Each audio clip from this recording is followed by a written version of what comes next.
Finding Calm in the Chaos. I am Denise Sith, and this is my podcast.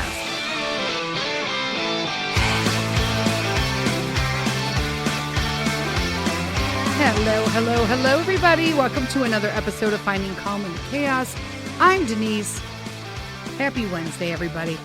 All right, so today, I'm telling you, today I'm going to talk about something specific to all of this newfound everybody's decluttering and cleaning the house. In 2024, it's going to be known as the year of declutter. Everybody I know is decluttering, minimizing, reducing. It's pretty like everything, like and literally and figuratively, which is interesting because I have found that the more I'm cleaning and decluttering in the house, the more I am wanting to do that in like every aspect of my life. And one of the things that I started to really make sure I committed to this year was basically decluttering my financials. Now, some of you are going to be like, tapping out, Denise, see you next week. That's great. But just because you think you've got it together doesn't necessarily mean you think you got it together. Stay with me here. Stay with me for a moment, because this isn't me about lecturing people about their financials. You do you, boo. Okay. I'm just saying that for me, I'm going to be 55 years old this year, and I am just finally realizing a lot of things about financials that I was never taught or even talked to about as a kid or in my 20s or in my 30s, except then all of a sudden, like I had older parents who were lecturing me in my 40s about how like I was in this shitty financial situation of not having all the things that I wanted, but somehow that was my fault. Although I was given no financial guidance whatsoever. And I am not alone in this. I am finding out that this is like really common, especially for Gen Xers. So we either had parents who were on top of it, or we had parents who were just like, yeah, we can't talk about that. You need to leave the room. It's none of your business. Which is fabulous. Like, I don't want that kind of stress as a kid. I certainly don't want to do that to Peter. However, I feel that like I wasn't taught anything. I wasn't taught how to balance a checkbook. Why aren't they teaching us this shit in school? I'm just saying. Okay. Just saying. You know it. I know it. I'm just saying. Now, I have found out that a lot of kids today are obviously just the opposite. They have no clue how to manage their money because it's either just given to them or they don't have any. So it's the other end of the spectrum. They have no clue. They're just provided for. They're completely useless when it comes to it. But then there are these few kids far and in between, and I want Peter to be one of those kids, that are being taught tools so that when they grow up, they are, if they choose to go to school, whether that be college, a trade school, whatnot, that they are debt-free because it's been provided and thought and planned about. And also that they can go forward into the financial realm of like the real world and not be stuck because nobody taught them anything. They're just kind of on their own, right? And so we have been taking a ton of steps to do that for Peter. And then in my process, I was like, I need some tools too. Like I've been doing so we did Greenlight. I am not a Greenlight promoter. I'm not a Greenlight affiliate. They don't pay me. They don't even know me. All I do is use their app and their program and their card for Peter. And so far we absolutely love it. It is teaching him major things. So there were 8 things on how to stay like financially healthy. So I've been going through and I'm like, yeah, I probably did not do any of these. And I talked about this a little on one of the last podcasts, but I wanted to break it up more because I'm totally becoming encouraged. Again, I'm going to be 55 this year. And I'm going to be honest with you, right? I'm not going to be like, oh yeah, I'm so set. We're good to go, man. I'm going to be in the Mediterranean. I mean, I may or may not be in the Mediterranean, but it's not going to be because I have a nest egg of like this huge financial, pile of money.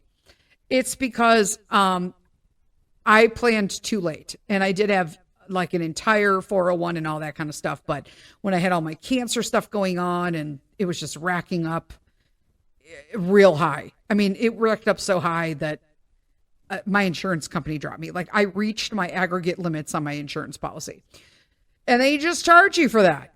They just do. Like, how are you ever going to pay that kind of money back? You're not, right? So, but I wanted to. And so that if I would have known, hindsight's 2020. If I would have known then what I know now, I would have handled it completely different. Mr. Sith, he's 13 years younger than me, so he has tons of time.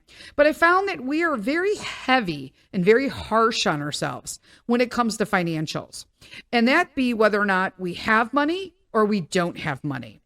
And I have been listening to this podcast for about, 4 or 5 months now. But it's called the I Will Teach You to Be Rich podcast. And the host is Ramit Sethi, Ramitsethi, Ramit Sethi. And he also has a show on Netflix called How to Get Rich. It's just like 5 episodes, or I don't know. There's not a lot, but just enough to kind of get it right. So he has this book. It's a New York Times bestseller. And I started going through and reading this. I did I signed up online into his IWT program, which is I Will Teach, because he does more stuff. But his background is psychology, the psychology behind money. And the reason why I encourage people before they even read the book, but is to listen to the podcasting and the shows, is because it really gives you an idea how just broke people do not have money problems. Like even people who are financially in good standing have money problems. It's just, and it's all psychological. And so I really wanted to spend some time about things that I'm learning through this journey. I'm doing all of his worksheets, and I got to fill out the CSP, which is, I was trying to figure out what it meant in the last one. And I still don't know what it means. So sorry about that. But I have a couple of friends who got this book and they were like, stop it. But basically, it's I Will Teach You to Be Rich by Ramit Sethi. No guilt, no excuses, no BS, just a 6-week program that works.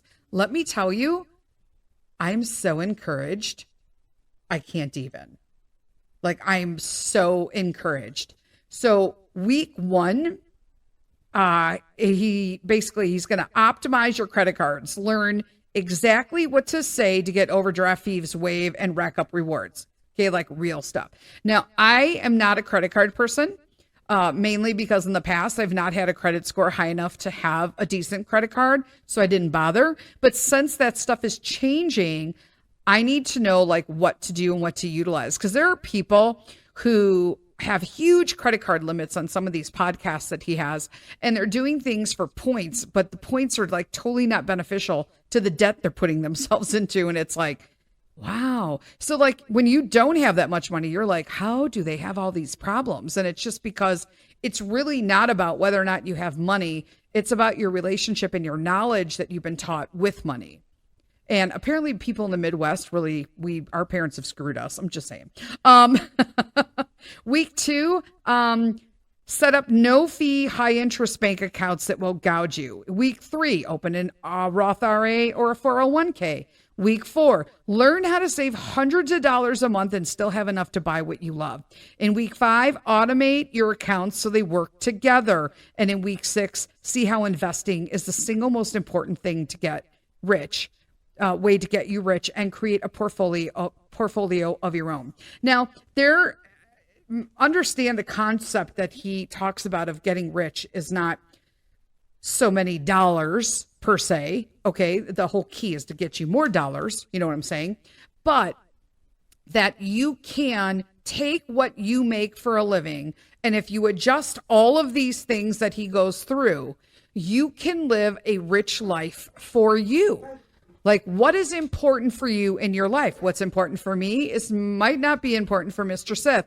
And so we fill out, I'm going through and I'm filling out these forms. We also got the workbook with this. So I have to like really do the worksheets first and then I'll do the workbook. But just going through and like knowing that there is this potential of living the life that I want to live by simply being managed on how to get rid of the other garbage we spend our money on, the stuff we self-sabotage us with, all of the automatic stuff that comes out of our account that we just forget about, the subscriptions, all of the, Amazon orders, the freaking Target runs. I mean, we know, right? You're not alone. Like, so many of us sit around and we're like, are we the only people who are like this? Everybody must be living fabulous, but they're not. There actually are people who I've known in the past who apparently made it appear that they were really good with money when in actuality it was a nightmare and they didn't have any money. And I'm like, wow, here I am like thinking, wow, I aspire to have money like that one day. They didn't have no money. It was almost criminal. Let's just put it that way. So one of the, I'm going to go through what I've learned about for me. And I thought it would be interesting, as always, that you guys I'm going to take you for the run with me. And I'm going to tell you like all the nitty gritty, like people. So apparently there is a 50-30-20 rule. Okay. That 50%, they recommend putting 50% of your money towards needs, 30% towards wants, and 20% towards savings. Right? Now, I'm going to be the first to tell, in addition, and I don't feel bad anymore after listening to this podcast, the back talking is from Mr. Buster. So I don't know if you hear him a little back talking me. You probably heard that. So, I'll be the first to admit that I was not putting 20% towards savings at all. But yet I know people who put way more than that into savings. And I feel like they're kind of tight. And I wouldn't have known that. Like, wow, like that's regimen. But when do those people get to enjoy and live their rich life? If they don't have the psychology behind it's okay to spend it, then they're in the same position, but in a different level. Does that make sense? Right? So this 50-30-20 rule, I'm working on it. All I can do is, and I'm not into this, I'm going to do that when we do this. Nope. It's like I'm making this stuff happen. Like I am implementing and I am doing because I'm not messing around anymore. All right. So this is it, man. Right? Getting 3 times your housing costs in a house savings account, right? That's separate from your savings. You want to have 3 months minimum of that. I'm sure there's a kitty outside because he's growling. Yes, the kitty outside, Buster. Yeah, I know. It's crazy, right? Everybody hasn't heard you in a while. I know. There you go. That's enough of that. Anyway, so that's one of the things. So 50-30-20 rule. So I'll be honest with you. I had no clue that even exists. If you asked me how much you should put in savings, I'd be like, I don't know. Sometimes I don't have enough left over. But I am one of the first people to admit that I, due to my past and what I saw growing up, when you get money, you must buy things now while the money is there. Such an unhealthy way to purchase. But I acknowledge that I have that problem now, and I know. And you may have this, right? I don't even go into Target, and not because I don't want to spend too much in Target. I do it for political reasons, but whatever, to each their own. However, I love me some Amazon. Like the best of them. And so it's like, got to work on that. So these are the good, healthy habits to help me achieve financial well-being that I'm sharing with you guys. Okay. The first one is living within your means. No, seriously. I am realizing how many people, either it's one extreme or the other. We're either living beyond our means or we're reining ourselves in so tightly, we can't enjoy anything. Because as I'm listening to these podcasts of Ramit, I'm hearing about how all these people are, and I know it's kind of like sad that I feel comfort in that even if they had incredible amount of wealth, that they should feel safety, they don't. And they're in this constant sense of panic, anxiety, and fear that it's never enough. Like, when is it enough? It's never enough. They just have to keep working and saving and working and saving. And it's like, okay, but they won't even they're like cutting coupons. And I'm like, but you don't have to cut a coupon. And then people will sit here and tell me, like, you might even be thinking yourself, well, coupons are good to cut. I'm going to be honest with you. I'm not into that. That's all a corporate game. Half the time you're only getting a couple 20 cents, this, and all these extreme coupon people who have like copious amounts of products that I can't even use because of my autoimmune. What am I going to do with all that? Half of those products are poison to me. And quite frankly, to most people, they just don't care or aren't affected by it. So it's like, no, I can't do that. So apparently not apparently, but yes, apparently, live within your means. We're going to take a quick break and I'm going to come back. Just a quick endorsement break. Hang on there.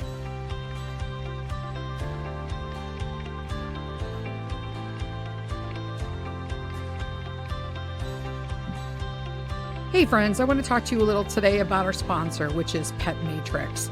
Pet Matrix is a premium canine supplement company, and I chose this company straight off the bat for Buster and Chica. Chica is a 15-year-old Shiba Inu, and Buster is a growing large breed Newfoundland, currently at 17 months. Every ingredient that Pet Matrix chooses has a targeted benefit for your dog. Their supplements deliver natural active ingredients through a revolutionary process that they call cell matrix delivery. By applying science and including bioactive peptides in their human-grade all-natural recipes, they're able to target a dog's specific needs, plus provide the benefit nature intended.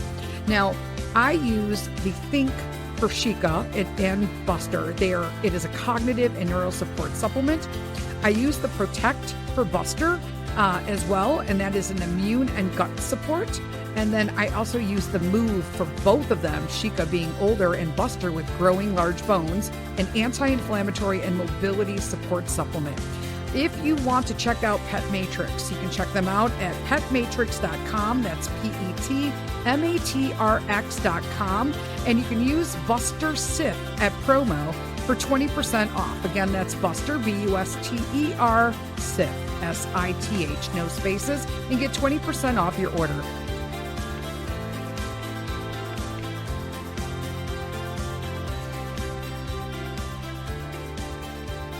All right, guys, we're back.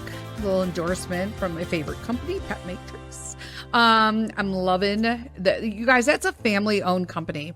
Will, Summer, and Tanisha, and they are amazing, and they just love their pets. I love them. So live within your means. Easier said than done, right? We see little things we need. Kids need stuff. You don't want to deprive them. But there's a fine line. Like I said, I want Pete to be provided for, but I don't want him to think that I'm going to go broke buying him something to make up for keep up with the Joneses. That's not happening. Number 2, spend wisely. And this is one of the biggest things that I've learned listening to and reading Ramit Sethi. And that is, and I hope I'm saying his last name right, Sethi. But is just that you really need to fill out, he has a workshop, like a worksheet, and it's free, it's online, that you can fill out to help kind of hone down what are the things that are important to you so that you can divert your funds and your financial situations to those things in lieu of spending them on all this garbage stuff that don't mean anything but rack up in the long run and add up, that take away from the things that make you want to lead that would be a rich life for you. Okay. It's turning out that one of the things is most likely for me going to be travel. And specifically having a residence outside of the United States in various locations. And so, people are like, oh, that's crazy, girl. Like, you can't do that. But you absolutely can if you're spending and saving the money smartly, right? So live within your means, spend wisely. 3, free up funds. Yep. I can't even tell you. So we really, just like everybody, need to pay down debt. Mr. Sith has student loans we're still working on, all sorts of stuff. And it seems so overwhelming to a lot of people. Like, I know people in their 40s that still are paying student loans. Welcome to America, people. A lot of my outside of American listeners now are probably like, wait, what?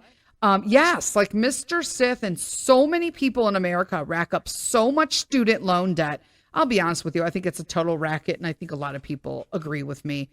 Just the amount of money that they put you in debt just to get a job in this country is really disgusting. There's no other word for it. But free up your funds. How many subscriptions that you have? That's online. How many things, how many apps do you get that you get charged for? How many subscription services? How many streaming services? I love that Ramit says he cannot stand when there's another financial advisor thing, Dave Ramsey, who will always, I used to listen to him too, but he got on my nerves because it's like, I feel like it's just like he gives advice that obviously worked, but some of the things he says, I can't get on board with. We talked in the past about the cash envelope situation. There are some places that won't even accept cash anymore where I am. So what am I going to do with a cash envelope? That's not going to help me. So it's a increase what they can steal in my house. Just saying. But free up funds, right? Make it free up what you don't need. And I was, as I'm going through, I'm doing that now, looking at what's there and writing it all out, putting it up. Let me tell you, it's alarming. It's really alarming how it just gets away, out of sight, out of mind. And they rely on that, I'm sure. Number 4, build emergency savings. Okay, don't forget. So I guess the minimum is 3, but up to 6 months of complete household expenses. That's your rent or mortgage, your utilities, your car payments, your food budget, all of that. You need to have 3 months of that. But here's me. I don't know what the hell I pay every month. I am not alone. And I'm not ashamed to say it because I know I'm not alone anymore. I'm trying to reduce this stigma that we can't talk about finances. I don't want us to divulge what we're all making. That's nobody's business, right? But I want to just kind of relax this financial stigma of everybody thinking that they have to lie about their finances or keep up. I'm having a really hard time right now, especially in today's economy. I mean, you can't go to the store without spending $80 on one meal in my area. And it was nothing. It's like, wait, what? Don't even talk to me about a pantry stock. Trying to do a pantry stock? Oh, get out of here right now. $150 minimum. That's why right now we're going with food service meals, like meal services and stuff like that. It's cheaper for us per person to order a meal service to come. Plus it reduces the waste of what I'm buying. And I think this is pretty much a Midwest kind of thing because of our seasons and East Coast. But right now, if you buy fresh food, fruits, veggies, lettuces, that kind of stuff, it goes bad quite quickly. We're losing fruits and stuff within a couple days of not being eaten. So I don't live in Europe, so I can't just go to the fresh fruit market every day and pick up my stuff for the morning. I wish I could, but right now it's just not an option. And it's very poor quality what is available fresh. So build emergency savings. This is huge. And don't tap into it. Don't borrow it. You got don't rob Peter to pay Paul. You know what I'm saying? 5, avoid excessive borrowing and manage your existing debt. Bing. This was me 100%. because that's what I did. I was like, I prided myself in learning how to play the game so everybody got paid, but nobody complained. But some people got like stiffed a little bit for a couple days and this, that, to like, it's ridiculous. It's ridiculous. And it takes too much energy to try to work that all out when you could just have it saved. You know, we are in a position, Mr. Sith has, brings in an incredible income. We don't have to do this. We should not have to deal with it. But then I thought, what are we going to do with this? I don't know what to do with this. That is the sad truth, is that I was not taught any of this stuff. I don't know. My family lives check to check. They have no pensions, no retirement accounts. They live check to check. And that is rough. And I look at that and I'm like, I don't want to live like that at all. They can't vacation. They don't vacation. They don't, there is no splurges. There is no, I'm eating out at a restaurant. We're having a date night. Nope. I can't even imagine my parents doing that. In all honesty, not at all. Save for the future. Well, this is big. So I thought at this point, I'm going to be 55. Am I saving for my future? No.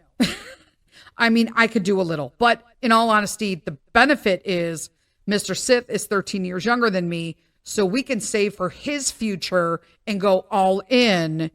And then basically, I come along for the ride. That's kind of where we're at. And then concentrate on building Peter now so that all of that stuff is in place, and then he can learn and we can give him the skills necessary to keep contributing to those things and the importance of them. And as by the time he gets to that age where all that stuff is his, it's fine. Like, it's not too early. He's not even 9 yet. When he is 9, we are already doing and putting the things in place now so that we can open a Roth IRA for him, max it out every year. Again, I'm not here to give you financial advice. I'm just telling you the things that I'm learning in my life late that could be something that other people could benefit from. And that's what this whole podcast is about. This is just me talking about me. And if it applies to you, it does. And if it doesn't, it doesn't. Right? And then me recommending things that I super love, like Ramit Sethi's I Will Teach You to Be Rich podcast. I love it. I love the book. It's interesting. And I always say he has like 150 episodes. So I always suggest starting the new year. That's what I did when I found his podcast.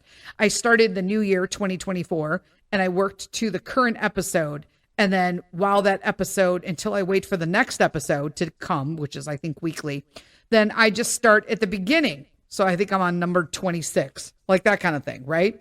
So do that. So I think I've listened to 75 episodes total. Maybe 50. I can't add. There's that. Another reason why I'm financially shitty. But working on it.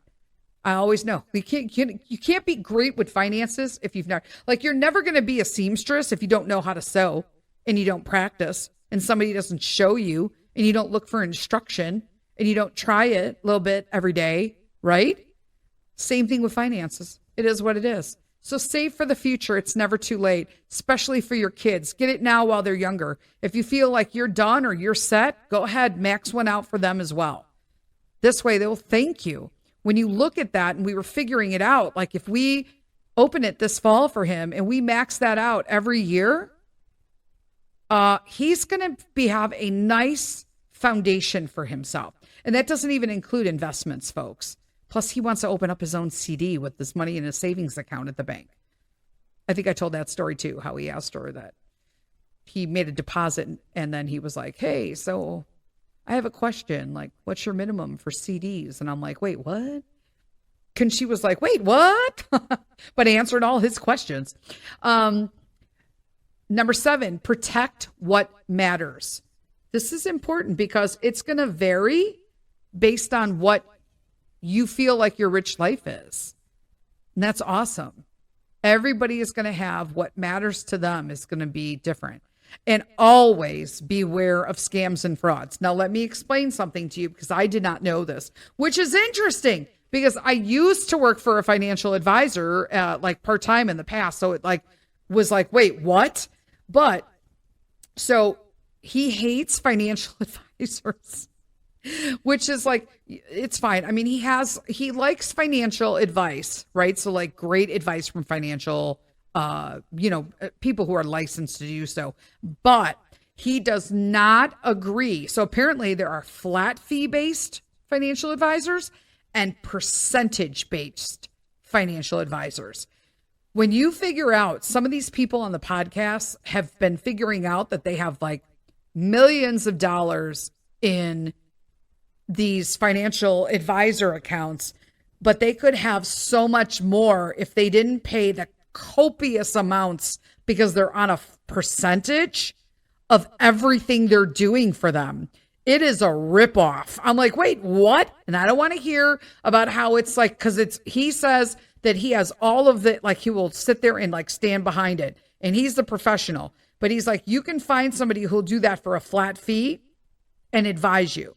And he also said that he doesn't really recommend a financial advisor unless you have like more than 500,000 in, or 50. Might have been 50,000 or 500,000. I don't know, because I don't remember. I probably have it written down on a note somewhere, but you guys know how I remember stuff. But scams, frauds, there are a lot of companies who will claim that you will, that they will fix your credit, but it's really not. There are a lot of scams that do that. However, there are some valid companies, but one thing they don't tell you is that as they negotiate and they narrow down the amount that you owe, that amount that they negotiate or settle on, you may actually need to pay taxes on those as income after the fact. In addition to that, you also will be on your record, even though it's not a bankruptcy, for up to 7 years. So you'll have to know that you're going to be out for 7 years, like a bankruptcy. So same situation, right? And then the other scam that I recall, or fraud, was life insurance policies. So he doesn't feel that life insurance policies are really like a thumbs up unless you're getting them through work or a union or something that is provided to you. But if you buy into one, he prefers term life. Now, for me, term life is not applicable at all. I don't even know what I would do. I have to dig more into this because I have nothing about it, but he had mentioned that he prefers term life over a regular life insurance policy. So my question is if I got a 10-year term policy and I'm 65, but I'm still alive, I've paid into that policy, but now it's gone and it doesn't exist anymore. So yeah, you know what I'm saying? So I have to dig more into that and ask questions because that's something that I did not know about. So if any of you out there do know about that, get in my inbox and let's chit chat about it. Why not? Right? So that is it. I think right now it's being money, money smart, money well-being. I don't know. What should we name this episode? Not really sure. I haven't decided yet. There's that. But I will see you on Saturday with another coffee talk. And until then, lead with kindness.